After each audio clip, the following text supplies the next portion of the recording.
নমস্কার, দেখছেন talk to Bangla. আমি অভিষেক রয়েছে আপনাদের সাথে। এই মুহূর্তে যে খবর নিয়ে উপস্থিত হয়েছি, আজকে কিন্তু 20 এপ্রিল বামেদের কিন্তু একদম শক্তি প্রদর্শনের ব্রিগেড ছিল আজকে, এবং আমরা দেখলাম কিন্তু পুরো কলকাতাকে একদম লাল পতাকায় ঢেকে দিয়ে বামেরা কিন্তু আবারও তাদের যে ব্রিগেড সমাবেশ সফল করতে পারলো, একদম ব্রিগেড ভরিয়ে দিল তারা। এবং এই মুহূর্তে কিন্তু ব্রিগেড সমাবেশের থেকে যে খবর উঠে আসছে, যে চমকগুলো আমরা দেখতে পেয়েছি, সেটা নিয়ে কিন্তু আজকের আলোচনা। তার কারণ বামেদের যে তথাকথিত ব্রিগেড হয়, এই আজকের ব্রিগেডটা কিন্তু তার থেকে অনেকটা ভিন্ন। তার কারণ একদম যারা শ্রমজীবী মানুষের প্রতিনিধিত্ব করেন, শ্রমজীবী মানুষের সংগঠন করেন, সেরকম মানুষদেরকে কিন্তু আজকে বক্তা হিসেবে রাখা হয়েছে। এবং সেটাই কিন্তু আজকে বামেদের মূল চমক ছিল। আমরা দেখতে পেয়েছি বস্তি সংগঠনের একজন নেতা, তিনি যেমন বক্তব্য রেখেছেন, ক্ষেত মজুর সংগঠনের নেত্রী বন্যা টুডু, তাকে কিন্তু এই প্রথম ব্রিগেডের মঞ্চে আমরা দেখলাম।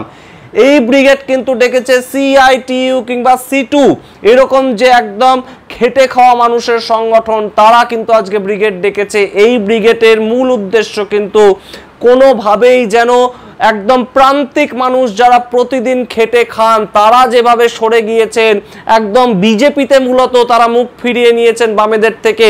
2016 সাল পর্যন্ত যে ধরনের রাজনীতি হতো পশ্চিমবঙ্গে, তৃণমূল কংগ্রেস ভার্সেস সিপিআইএম কিংবা বামফ্রন্ট, সেখান থেকে কিন্তু আমরা দেখলাম 2016 পর থেকে তৃণমূল ভার্সেস বিজেপির লড়াইটা হয়ে গেল। এবং আমরা কিন্তু এতগুলো ভোট পর পর যদি দেখি, একদম 2018-র পঞ্চায়েত নির্বাচন, 2019-এর লোকসভা নির্বাচন, 2021-এর বিধানসভা নির্বাচন, এবং তার পরবর্তীতে 2024-এর আবার যদি লোকসভা নির্বাচন, প্রত্যেকটা ভোটে কিন্তু একদম দেখেছি বামেদের পর্যদস্তু হতে সারা পশ্চিমবঙ্গ জুড়ে।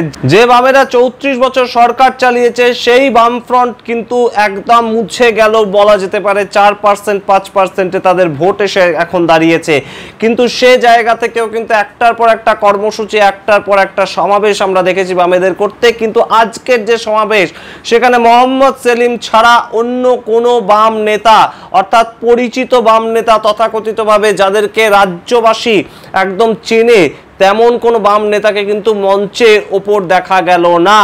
একদম সিপিআইএম এর রাজ্য সম্পাদক মোহাম্মদ সেলিমকে দেখা গেল, এবং তার সঙ্গে একদম যারা ক্ষেত মজুর সংগঠনের থেকে উঠে এসছেন বন্যা টুডু, তাকে কিন্তু একদম দেখা গেল। তার সহজ বক্তব্য, একদম আদিবাসী ভাষায় তিনি বক্তব্য রেখেছেন। ঐতিহাসিক কিন্তু যে জিনিসটা, এর আগে ব্রিগেড সমাবেশ থেকে বামেরা কিন্তু যত বড় ব্রিগেড করে থাকুন না কেন, এই ধরনের একজন আদিবাসী ভদ্রমহিলা, তিনি তার নিজের ভাষায় নিজের কমিউনিটিকে উদ্দেশ্য করে এইভাবে একদম বক্তব্য রাখছেন, সেটা কিন্তু একদম একটা নতুন চমক। তার সঙ্গে আমরা দেখেছি বস্তি সংগঠনের নেতা, বস্তিবাসী সংগঠনের নেতা সুখরঞ্জন দে, তাকে কিন্তু ডেকেছিলেন বামেরা। তার সঙ্গে আমরা দেখেছি নিরাপদ সর্দারের মতন বাঁকুড়ার থেকে উঠে আসা যে বামপন্থী নেতা, তিনিও কিন্তু একইভাবে আজকে ব্রিগেডে একদম মাতিয়ে দিয়েছেন বক্তব্য রেখে। কিন্তু যে প্রশ্নটা উঠছে রাজনৈতিক মহলে, যে বামেদের যে ভোট বাক্স হারিয়ে গিয়েছে, সেই ভোট বাক্সকে একটা ব্রিগেডের মাধ্যমে তারা আবার ফিরিয়ে আনতে পারবে। এবং যে আরেকটা প্রশ্ন উঠছে অত্যন্ত তাৎপর্যপূর্ণ, যে প্রত্যেক বাম নেতার গলায় আমরা শুনতে পেয়েছি বিজেপি বিরোধিতা এবং তৃণমূল বিরোধিতা, কিন্তু তাদের মূল শত্রুকে, পশ্চিমবঙ্গে ভোট লড়ার ক্ষেত্রে মূল শত্রুকে, সেটা আগে ঠিক করতে হবে বামেদের, এটা কিন্তু মনে করছেন রাজনৈতিক বিশ্লেষকরা।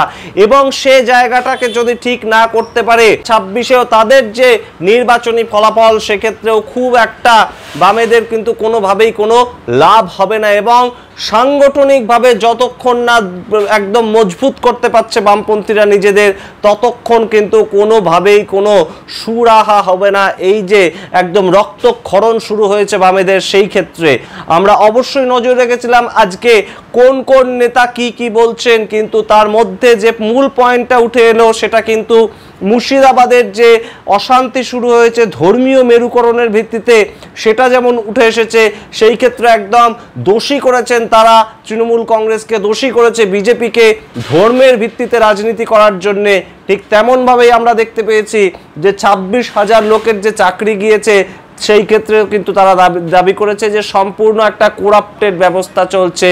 বারংবার তারা জোর দিয়েছে যে 100 দিনের কাজটাকে 200 দিনের কাজ করার প্রভিশন রয়েছে, কিন্তু সেটা করতে পারছে না মোদী সরকার। তার কারণ পশ্চিমবঙ্গ সরকারের কিছু ক্ষেত্রে কিছু ভুল ত্রুটি রয়েছে। সুতরাং দুটো সরকারকেই কিন্তু একদম কাঠগড়ায় দাঁড় করাতে কোনোভাবেই কটাক্ষ করতে ছাড়েনি তারা।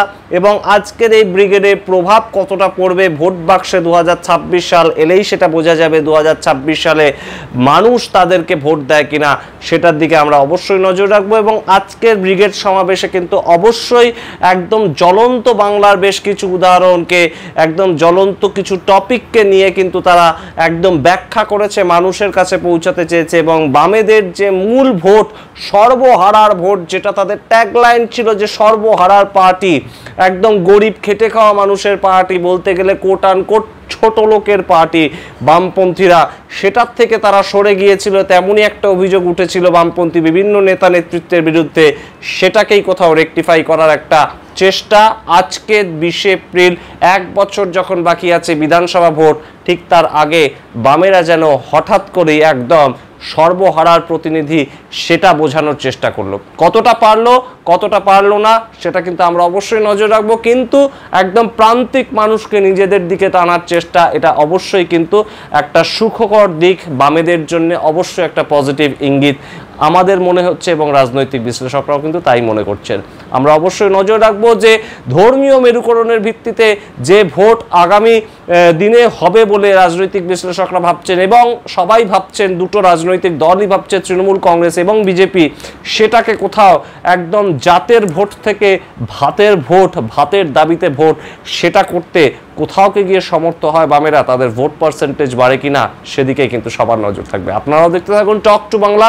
প্রত্যেকটি প্রতিবেদন অবশ্যই লাইক, কমেন্ট, শেয়ার করে ছড়িয়ে দিন বন্ধুবান্ধব পরিচিত মহলে টক টু বাংলার ছোট্ট ইউটিউব চ্যানেলটিকে। এবং অবশ্যই আপনারাও সাবস্ক্রাইব করতে ভুলবেন না। ধন্যবাদ।